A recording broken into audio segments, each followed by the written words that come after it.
राम राम जय श्री राम। राम राम जय श्री राम। जय जय श्री राम। नमस्कार दोस्तों, सदियों की प्रतीक्षा, पीढ़ियों तक का तप और हमारी सनातन संस्कृति के उस परम सत्य के दर्शन की बेला आ गई है। आज का यह सफर कोई साधारण यात्रा नहीं, बल्कि आत्मा का परमात्मा की ओर प्रस्थान है। आज हम निकल पड़े हैं उस पावन भूमि की ओर, जहां के कण कण में मर्यादा, धर्म और प्रेम का वास है। स्वागत है दोस्तों। आज हम दर्शन करेंगे भगवान श्री राम के जन्मभूमि अवधपुरी अयोध्या का। चलिए इस यात्रा की शुरुआत करते हैं। भगवान श्री राम की जन्मभूमि अयोध्यापुरी की यह यात्रा हमने आस्था स्पेशल ट्रेन से करी है। देखिए रेलवे स्टेशन पर हमारा कैसा भव्य स्वागत हो रहा है।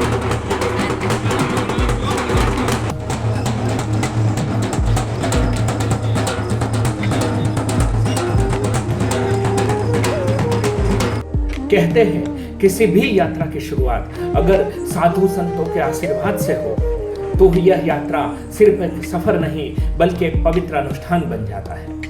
अयोध्यापुरी की इस यात्रा की शुरुआत भी साधु संतों के आशीर्वाद से हुई।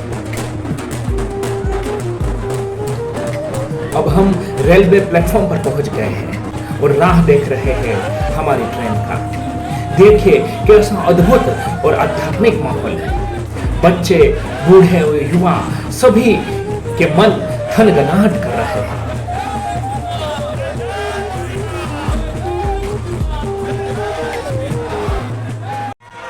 आखिरकार हमारी ट्रेन आ ही गई।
नाचते, गाते, झूमते जय जय श्री राम और हर हर महादेव के नारे लगाते हुए हम आगे बढ़ रहे हैं।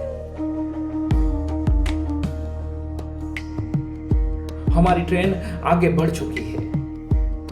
अगले स्टेशन पर हमारा कैसा भव्य स्वागत हुआ आप खुद ही देख लीजिए।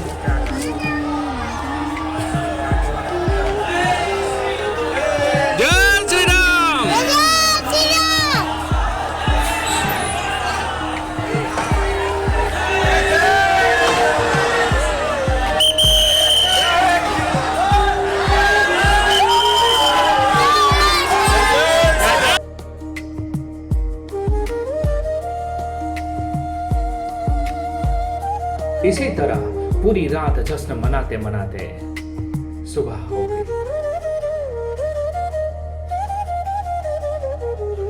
सुबह उठते ही फिर से सब लोग भजन कीर्तन में लग गए।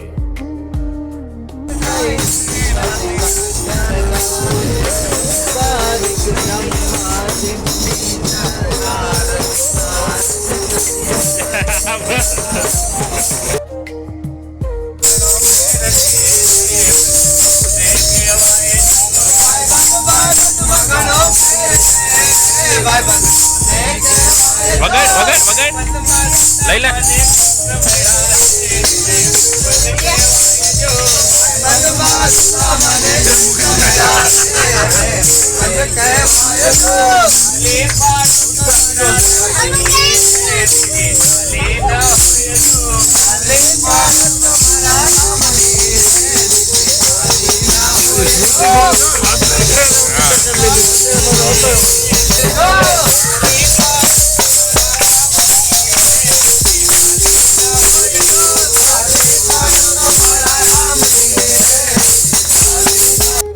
इस यात्रा की सबसे खूबसूरत बात यह है कि हमारी मंजिल तो अयोध्या है, लेकिन रास्ता भी पूरी तरह से राममय हो चुका है। रास्ते में आने वाला हर छोटा बड़ा स्टेशन अब सिर्फ एक स्टेशन नहीं रहा, मानो कोई तीर्थ बन गया हो। जैसे ही गाड़ी किसी स्टेशन पर रुकती है, न कोई अपनी थकान की बात करता है, न कोई भाग दौड़ करता है। बस एक ही आवाज चारों दिशाओं में गूंजती रहती है, जय जय श्री राम, जय जय श्री राम।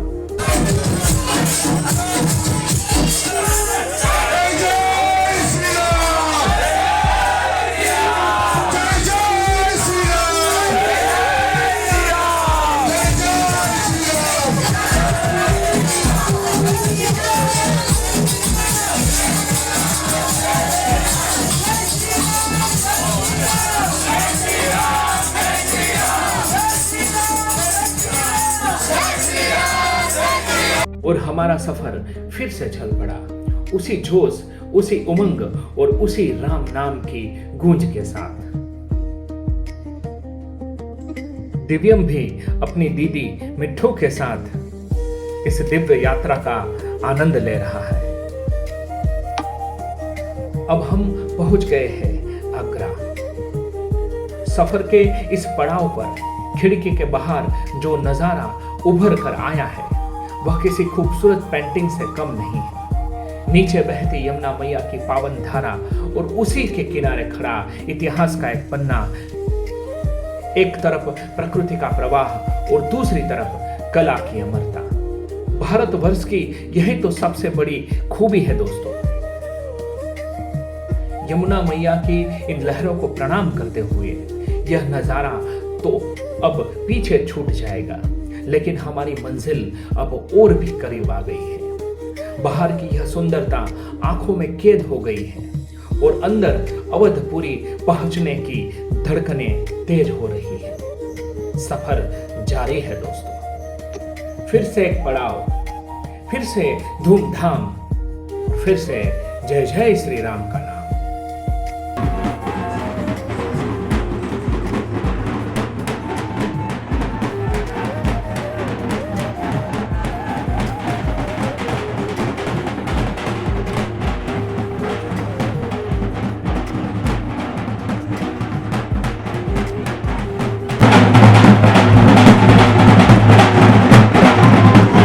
और उसी उत्साह उमंग के साथ, धूमधाम के साथ हम पहुंच गए हमारी मंजिल अयोध्या धाम।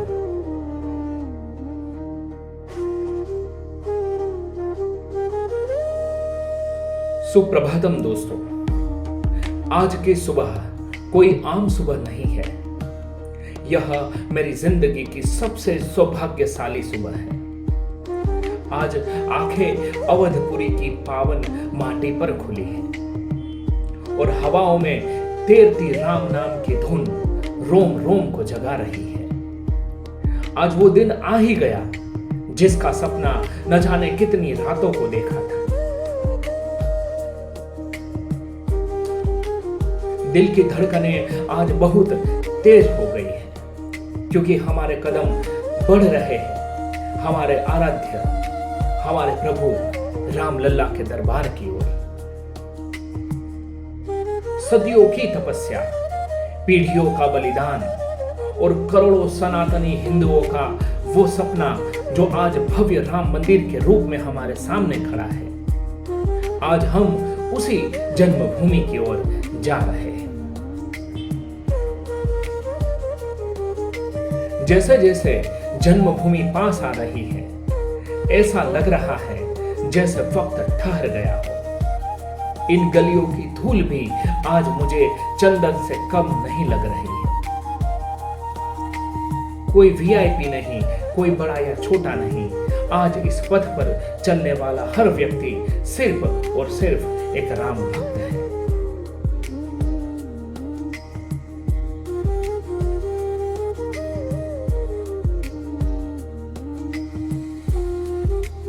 अगर आप हमारी भारतीय ज्ञान परंपरा और हमारी संस्कृति की असली ताकत को समझना चाहते हैं, तो बस अयोध्या की इन गलियों को निहार लीजिए। यहाँ का समाज, यहाँ का हर कोना अपने आप में एक पूरा इतिहास समेटे हुए है। इन रास्तों पर सदियों का इंतजार खत्म हुआ है।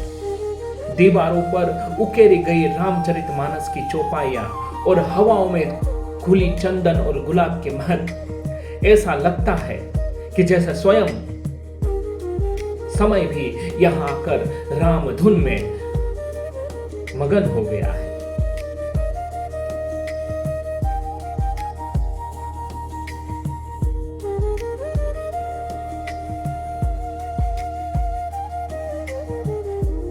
यहाँ की सड़कों पर चलते हुए महसूस होता है कि ये गलियां सिर्फ ईंट और पत्थर की नहीं बनी है।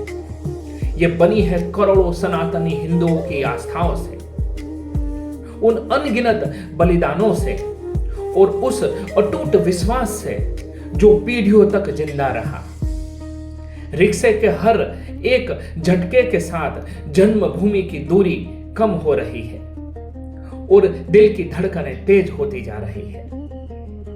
एक अजीब सा सुकून है इस रास्ते में, जैसे एक बच्चा बरसों बाद अपने पिता के घर लौट रहा हो।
तो दोस्तों, गलियों का यह खूबसूरत सफर यहीं पूरा होता है।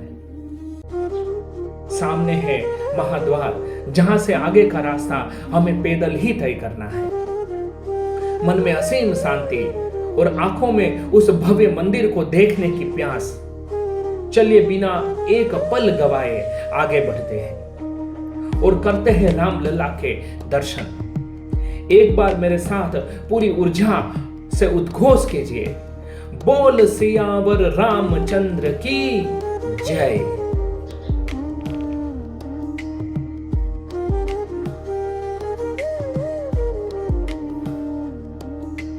यहाँ का माहौल देखिए। किसने कहा है कि अध्यात्म सिर्फ उम्र के आखिरी पड़ाव की चीज है।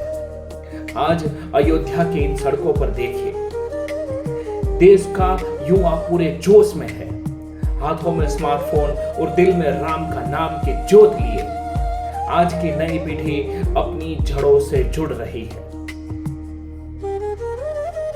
डीजे के बिट्स हो या मंजीरे की थाप, आज हर युवा के लबों पर सिर्फ राम का नाम है। यह है हमारे नए भारत की तस्वीर।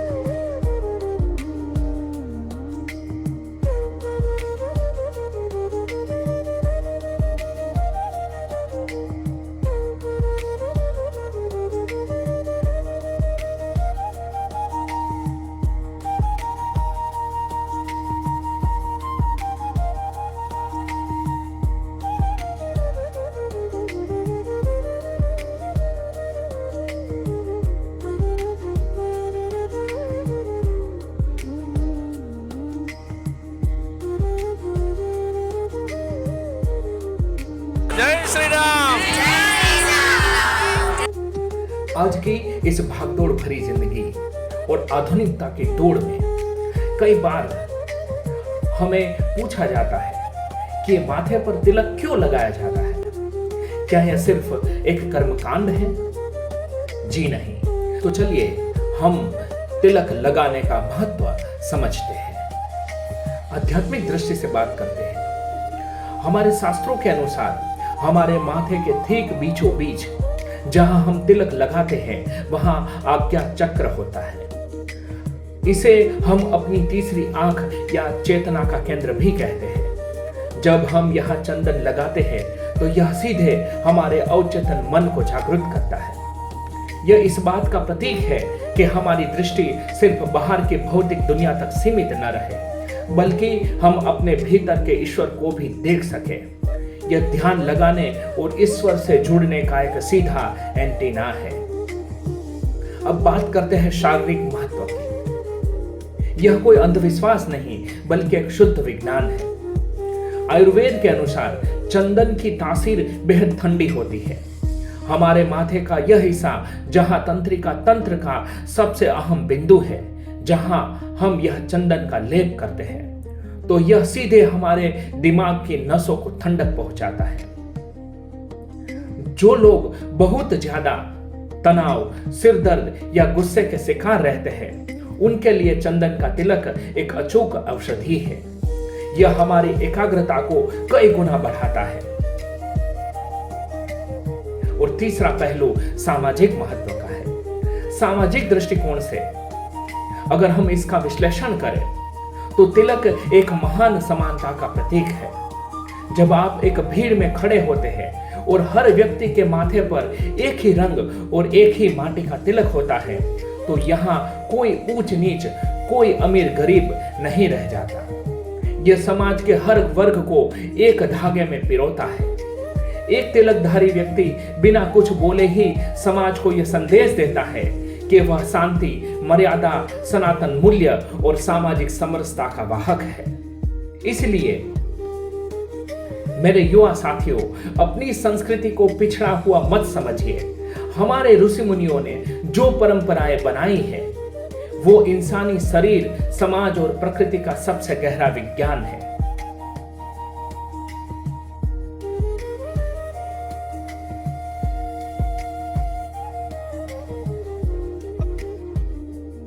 आज हम उस पथ पर चल रहे हैं जिन पर चलने का सपना हमारी कई पीढ़ियों ने देखा था। जन्मभूमि पथ की इस पवित्र माटी पर चलते हुए आज हृदय में जो असीम उत्साह और उमंग हिलोरे ले रहा है, इसे शब्दों में सीमित दायरे में बांधना असंभव लग रहा है। चारों दिशाओं में गूंजता जय जय श्री राम का यह गगन भेदी उद्घोष केवल एक नारा नहीं, बल्कि हमारे सनातन धर्म का यह जीवंत मंत्र है, जिसने सदियों की प्रतीक्षा, पीढ़ियों के तप और कड़े संघर्ष के बाद आज यह गौरवमयी स्वरूप लिया है। श्री राम मंदिर की ओर बढ़ता हमारा यह हर एक कदम हमारे पूर्वजों के महान बलिदानों और अटूट आस्था का सबसे बड़ा प्रमाण है, जिसे समय की कोई भी आंधी कभी डिगा नहीं सकी। अयोध्या की इन पावन हवाओं में तैरती चंदन और धूप की महक के बीच जब मैं अपने आसपास भारतवर्ष के हर कोने से आए श्रद्धालुओं की आंखों में यह दिव्य चमक और भक्ति के आंसू देखता हूं, तो मुझे महसूस होता है कि हमारे सुदृढ़ संस्कार और हमारी महान भारतीय ज्ञान परंपरा आज भी कितनी गहराई से हमें एक अटूट सूत्र में पिरोए हुए है। यह विशाल प्रांगण सिर्फ तरासे हुए पत्थरों से बना एक भव्य महल नहीं है, बल्कि यह हमारे राष्ट्र का स्पंदित हृदय है। हमारी सांस्कृतिक और आध्यात्मिक पुनर्जागरण का सबसे बड़ा और प्रत्यक्ष प्रतीक है ये। आज देश की नई पीढ़ी को अपनी जड़ों से इतनी गहराई से जुड़ते हुए माथे पर पूरे गर्व से चंदन का विजय तिलक लगाए और होठों पर जय श्री राम का पवित्र नाम लिए इस पथ पर पूरे जोश के साथ आगे बढ़ते हुए देखना इस बात की स्पष्ट गवाही है कि मर्यादा पुरुषोत्तम राम केवल हमारा शानदार अतीत नहीं है बल्कि हमारा उज्जवल भविष्य भी है। तो चलिए दोस्तों, अपने सारे सांसारिक बंधनों और अहंकारों को यहाँ पीछे छोड़कर पूर्ण समर्पण, निर्मल मन और असीम श्रद्धा के साथ अपने आराध्य प्रभु श्री राम लल्ला के इस भव्य अलौकिक दरबार की ओर आगे बढ़े, जहां हमारी अनगिनत पीढ़ियों का महान सपना आज साकार रूप में हमारे सामने खड़ा है। अपने दोनों हाथ उठाकर और पूरे ब्रह्मांड को गुंजायमान करते हुए प्रेम से बोलिए, सियावर रामचंद्र भगवान की जय। अब हम पहुंच गए हैं श्री राम लला मंदिर के मुख्य द्वार पर। जिस मंजिल तक पहुंचने के लिए हमने पिछले 24 घंटे का सफर किया वो क्षण आ गया। राम राम जय श्री राम, राम राम जय श्री राम, राम राम जय श्री राम, राम राम जय श्री राम, राम राम जय श्री राम। आदि भी तू अनंत भी तू, सृष्टि का हर कण में वास है तू। धर्म की ज्योति सत्य की राह, हर युग में प्रकटे तेरा ही प्रकाश। राम राम जय श्री राम, राम राम जय श्री राम, राम राम जय श्री राम, राम राम जय श्री राम।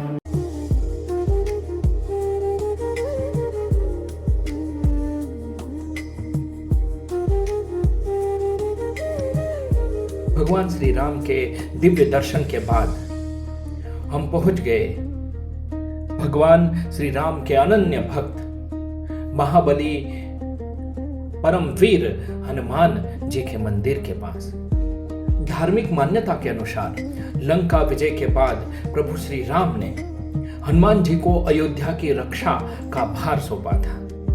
अपने इसी दायित्व को निभाते हुए हनुमान गढ़ी में विराजमान है पवन पुत्र हनुमान, जो सदियों से अवधपुरी की यहाँ रक्षा कर रहे हैं। 76 सीढ़ियां चढ़कर जब हम इस मंदिर में पहुंचते हैं तो बाल हनुमान माता अंजनी की गोद में बैठे हुए दर्शन देते हैं। राम काज के इस सबसे बड़े रक्षक के दरबार में शीश झुकाए बिना अयोध्या की यात्रा पूरी नहीं होती। अब हम आगे बढ़ रहे हैं।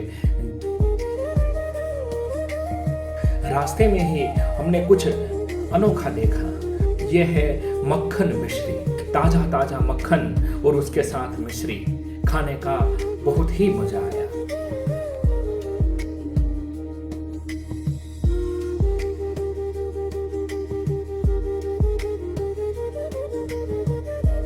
अभी हम दशरथ महल की ओर बढ़ ही रहे हैं, लेकिन पैदल चलते चलते सच बताओ तो थोड़ी भूख लग गई थी। तभी रास्ते में मेरी नजर इन भैया की ठेली पर पड़ी। अयोध्या की गलियों में जहां ज्यादातर तली भुनी चीजें दिखती हैं, वहां भैया की ये एकदम हेल्दी चाट देखकर दिल खुश हो गया। देखिए, ताजे अंकुरित चने, मूंगफली और हल्का सा नींबू मसाला डालकर भैया बहुत ही बढ़िया और सात्विक चाट बना रहे हैं। सफर में अगर ऐसा हल्का फुल्का और सेहतमंद नाश्ता मिल जाए तो शरीर की सारी थकान मिट जाती है।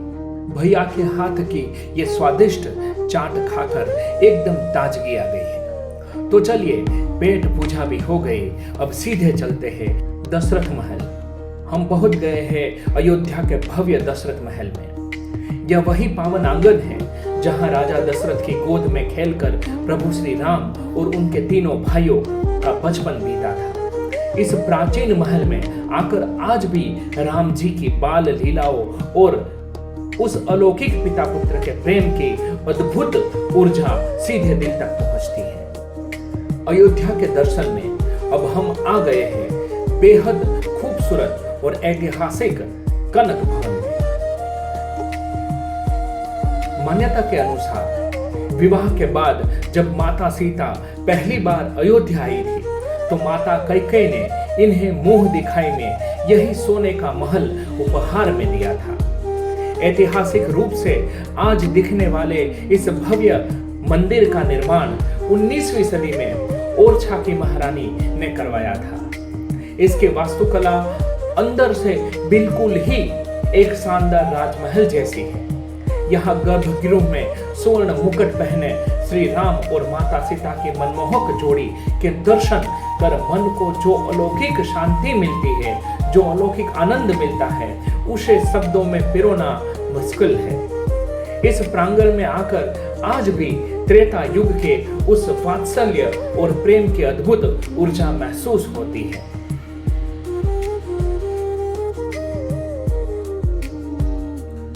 कनक भवन में माता सीता और श्री राम के अद्भुत दर्शन करने के बाद अब हम आपको लेकर चलते हैं अयोध्या की प्राण माता सरयू के पावन घाट की ओर।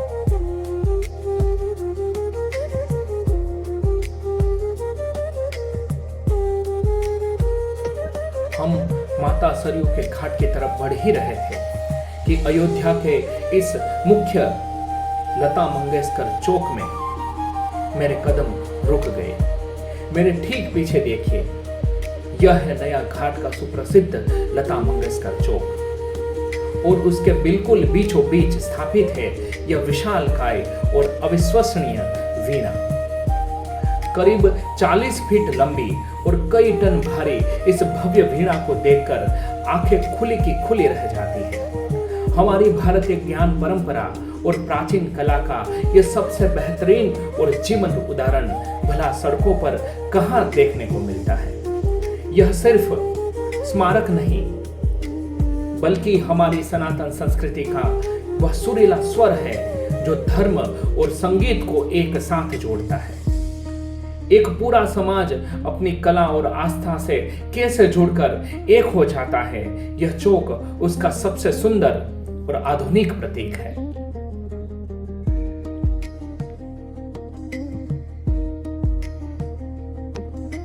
अब हम सरयू घाट की ओर आगे बढ़ रहे हैं।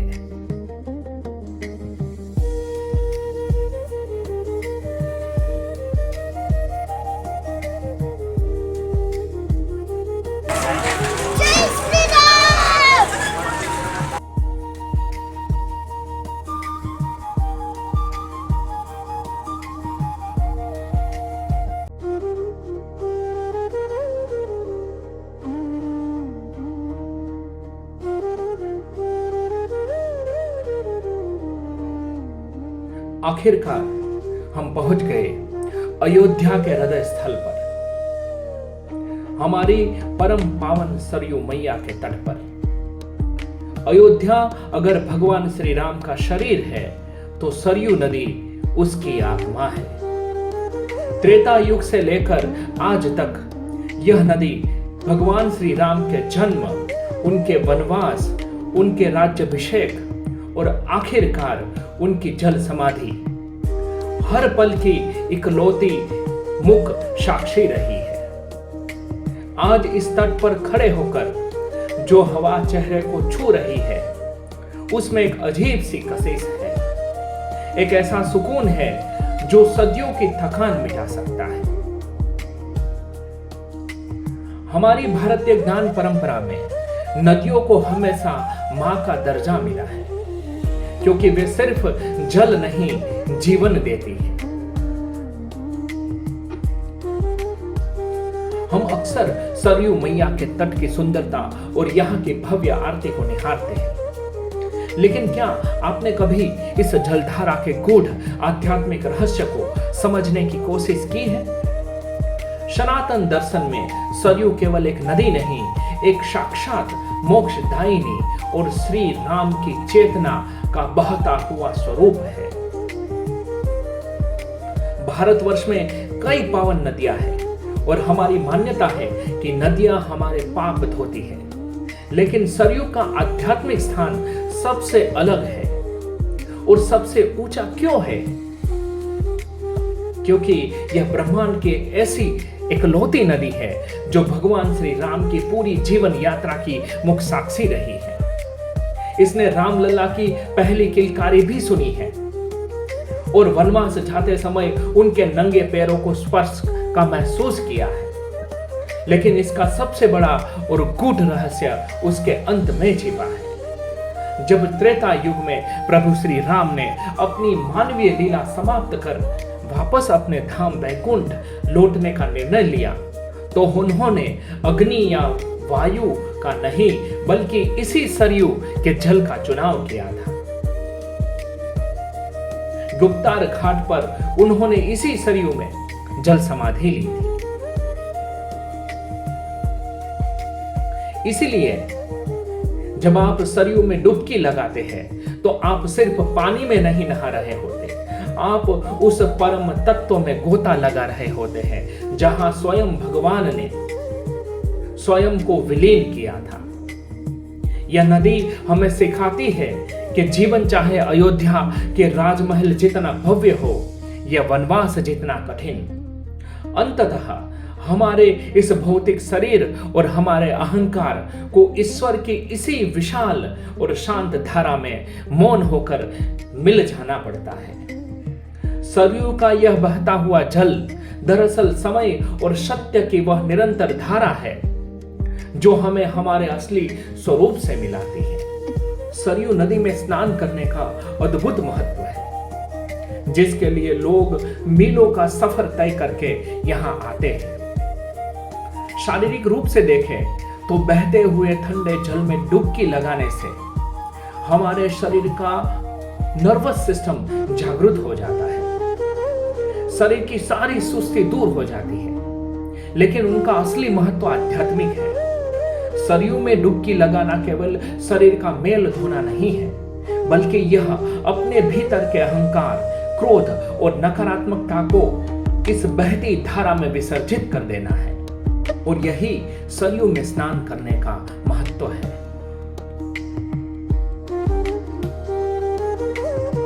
समाज के ताने बाने को हमेशा करीब से देखने और समझने की वजह से मुझे भारत के ये घाट हमेशा से एक बहुत ही अद्भुत जगह लगते हैं। अगर आप ध्यान से देखें तो यह घाट दुनिया की सबसे बड़ी समानता की पाठशाला है। यहाँ नदी के इस जल में उतरने के लिए कोई वीआईपी लाइन नहीं है। एक करोड़पति इंसान और एक साधारण मजदूर दोनों एक ही सीढ़ी से, एक ही जल से डुबकी लगाते हैं। यहाँ कोई जाति नहीं, कोई होद्दा नहीं, कोई अमीर या गरीब नहीं। यहाँ हर व्यक्ति सिर्फ एक भक्त है। समाज को जोड़ने का जो काम हमारा सनातन धर्म और इन तीर्थों ने किया है वो अत्यंत ही महत्वपूर्ण है। जैसे जैसे दिन ढल रहा है, सरयू का ये तट एक अलौकिक रूप ले रहा है। इसे दीपदान कहते हैं। जल में तैरता एक छोटा सा मिट्टी का दिया सिर्फ एक रोशनी नहीं है, यह हमारी उन प्रार्थनाओं, उन उम्मीदों और उन पूर्वजों की यादों का प्रतीक है जिन्हें हम सरयू मैया को सौंप रहे हैं। अब बात करते हैं नदी में दूध के अर्ध चढ़ाने की। दूध हमारे जीवन की सबसे शुद्ध और सात्विक चीज है और सफेद रंग हमारे अहंकार का प्रतीक है। आध्यात्मिक दृष्टि से जब हम इस सफेद दूध को सरयू की इस विशाल अनंत धारा में मिलाते हैं तो हम दरअसल अपना अहंकार, अपनी मैं को ईश्वर के चरणों में विसर्जित कर देते हैं। हम ये स्वीकार करते हैं कि हे मां, तेरे इस विराट स्वरूप के आगे मेरी कोई औकात नहीं। धार्मिक रूप से अक्षत का स्वास्तिक भगवान गणेश और चारों दिशाओं की सकारात्मक ऊर्जा का प्रतीक है। अक्षत का मतलब होता है जो टूटा हुआ ना हो, यानी हम ईश्वर से अपने लिए एक अखंड जीवन मांग रहे हैं। लेकिन इसका सामाजिक पहलू देखिए। हमारे ऋषियों ने पूजा में चावल का उपयोग इसलिए जोड़ा ताकि घाट पर मौजूद छोटी छोटी चींटियों, कीड़े मकोड़ों और पक्षियों को भोजन मिल सके। हमारा सनातन धर्म हमें सिखाता है कि ईश्वर से अपने लिए कुछ मांगने से पहले समाज के अन्य जीवों का पेट भरना हमारा पहला कर्तव्य है। एक भैया नदी के तट पर गर्मा गर्म लेमन चाय भेज रहे थे। इस ठंडे ठंडे मौसम में गरम गरम लेमन मसाला चाय पीने का आनंद ही कुछ अलग था।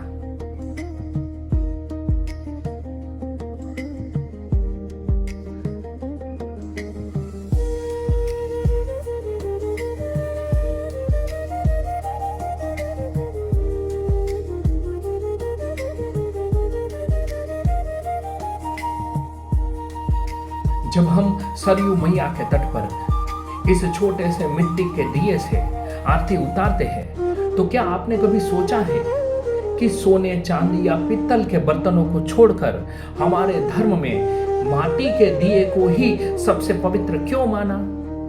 आइए आज इस छोटी सी लो में छिपे उस विशाल ब्रह्मांड को समझते हैं।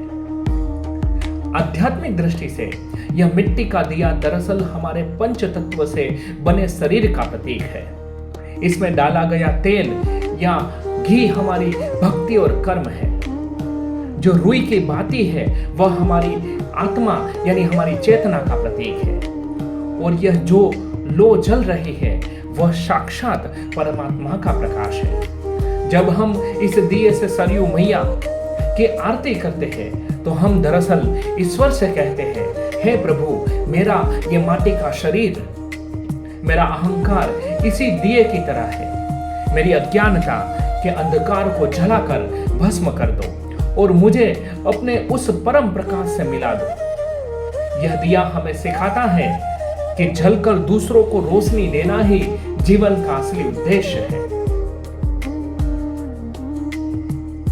अब जरा इसका सामाजिक और व्यावहारिक पहलू देखिए, जो मेरी नजर में सबसे ज्यादा खूबसूरत है। जब आप घाट पर किसी गरीब कुम्हार या बूढ़ी अम्मा से यह 10-20 रुपए का मिट्टी का दिया खरीदते हैं तो आपकी पूजा बाद में शुरू होती है, लेकिन उस गरीब के घर का चूल्हा पहले जलता है।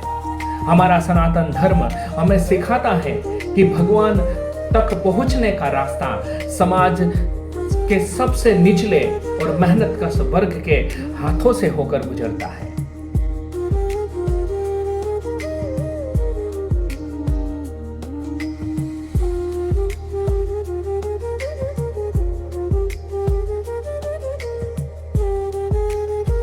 अब स्नान के बाद हमारे बड़े भैया को भाभी जी सवार रही है।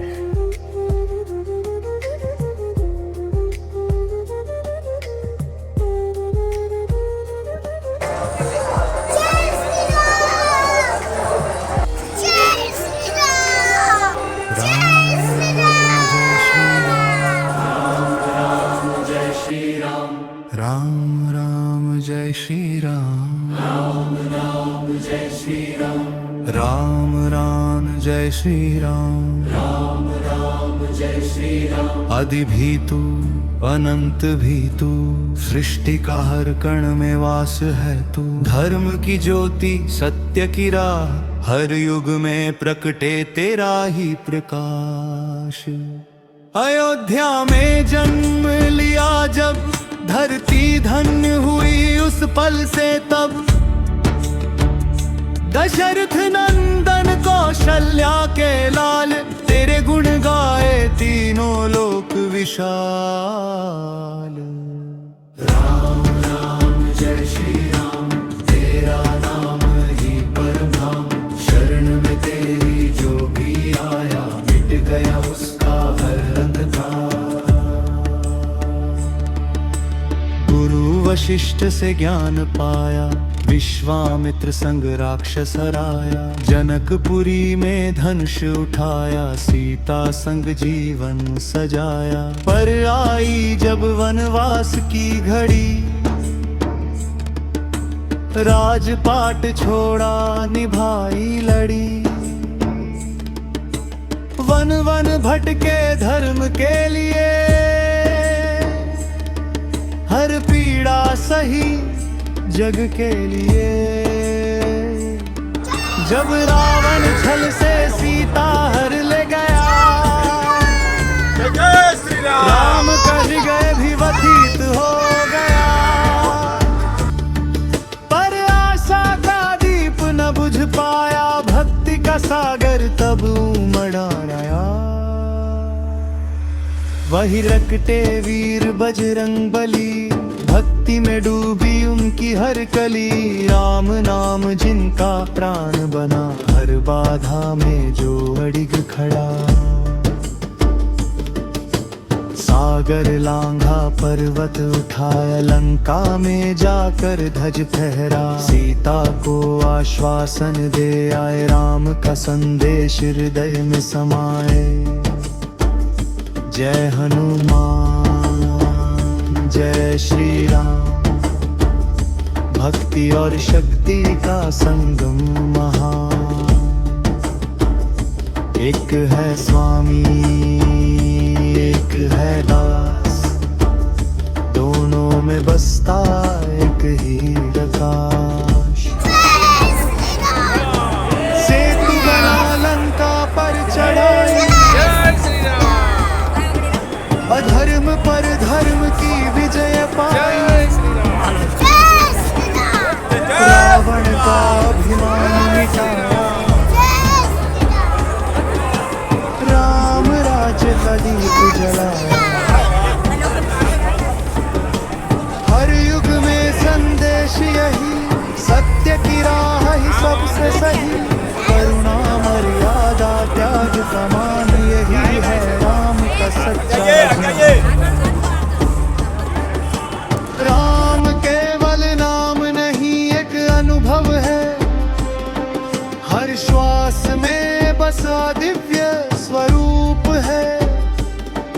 हनुमान केवल बल नहीं विश्वास है, भक्ति में छुपा परम प्रकाश है।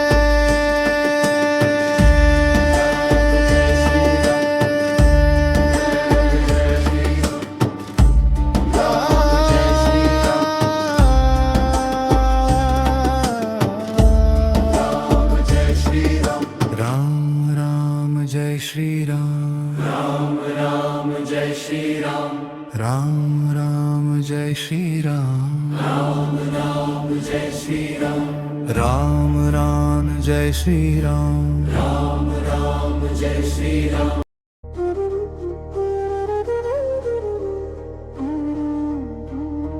अब अयोध्या की सरयू नदी की दिव्य आरती महाआरती का आनंद लीजिए।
हमने सरयू नदी की महाआरती करी।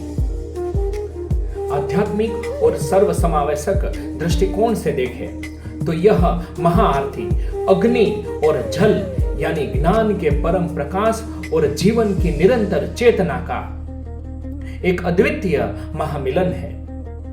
सरयू मैया की यह अविरल जलधारा त्रेता युग से लेकर आज तक प्रभु श्री राम की हर लीला की एकमात्र प्रत्यक्षदर्शी रही है। यह नदी उस परम सत्य का प्रतिनिधित्व करती है जो किसी भी इंसान से उसका धर्म, जाति या सामाजिक रुतबा नहीं पूछती। घाट पर बहने वाली चंदन मिश्रित हवाएं और उठने वाली आरती की लपटें हर व्यक्ति को अपने स्नेह में लपेट लेती है जो एक निर्मल हृदय लेकर यहाँ पर आते हैं। यह केवल एक धार्मिक अनुष्ठान नहीं है बल्कि प्रकृति की उस असीम और निस्वार्थ शक्ति की वंदना है जो संपूर्ण मानव जाति को बिना कोई भेद किए जीवन, करुणा और आश्रय प्रदान करती है। मनोविज्ञान और मानवीय धरातल पर अगर इसका विश्लेषण करें तो सरयू की यह आरती आज की भागदौड़ और अवसाद से भरी जिंदगी के लिए एक अचूक आध्यात्मिक थेरेपी की तरह काम करती है। जब घाट पर एक साथ दर्जनों शंख गूंजते हैं, डमरू की भारी और लयबद्ध थाप हवा को चीरती है और पुजारियों के सामूहिक स्वर में वैदिक मंत्रों का घोष होता है, तो हमारे मस्तिष्क की उलझी हुई तरंगे तुरंत एक गहरे और शांत ठहराव में आ जाती है। अग्नि की उड़ती गिरती लो और ध्वनियां का यह जादुई संयोजन हमारे अशांत मन को एकदम वर्तमान के पल में एकाग्र कर देता है, जहां न तो बीते कल का कोई दुख शेष रहता है और न ही आने वाले कल की कोई चिंता। जीवन के संघर्ष से थका हुआ एक आम इंसान इन कुछ पलों के लिए अपनी सारी मानसिक पीड़ाओं, असुरक्षाओं और डरों को इसी बहते जल में विसर्जित कर देता है। यह वह दुर्लभ क्षण होता है जहां मनुष्य अपने भीतर के शून्य से टकराता है और एक नई सकारात्मक ऊर्जा के साथ अपनी असली मानवीय और भावनात्मक शक्ति को फिर से जागृत कर लेता है। सामाजिक और यथार्थवादी स्तर पर यदि देखें तो सरयू का यह तट दुनिया का सबसे महान समानता का मंच है, जो समाज के बिखरे हुए ताने बाने को एक अटूट धागों में पिरो देता है। इस भव्य आरती के पीछे का अर्थशास्त्र और समाजशास्त्र बहुत गहरा है।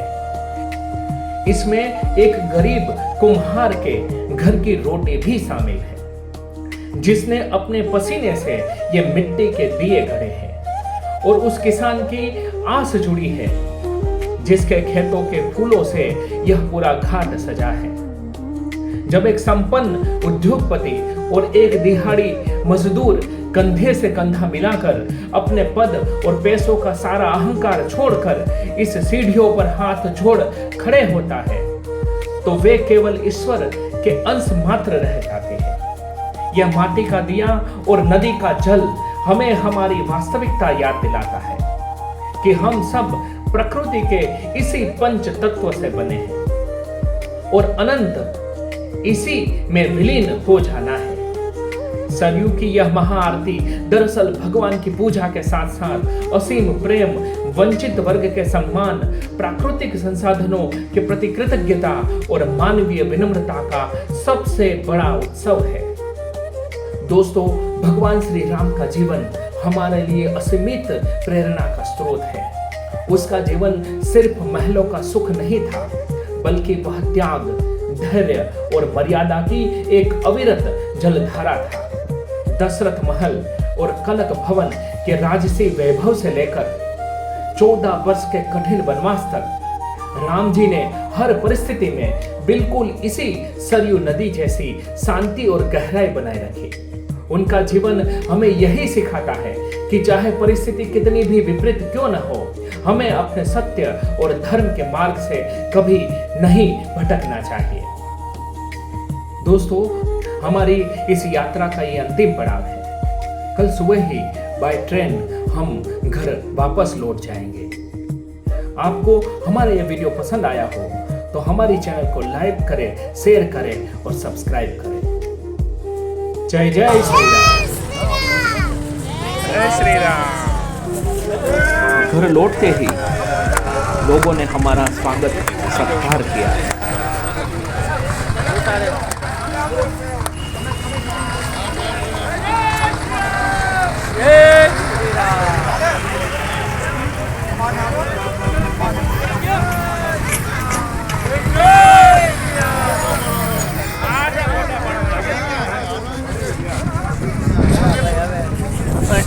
श्री राम। श्री राम।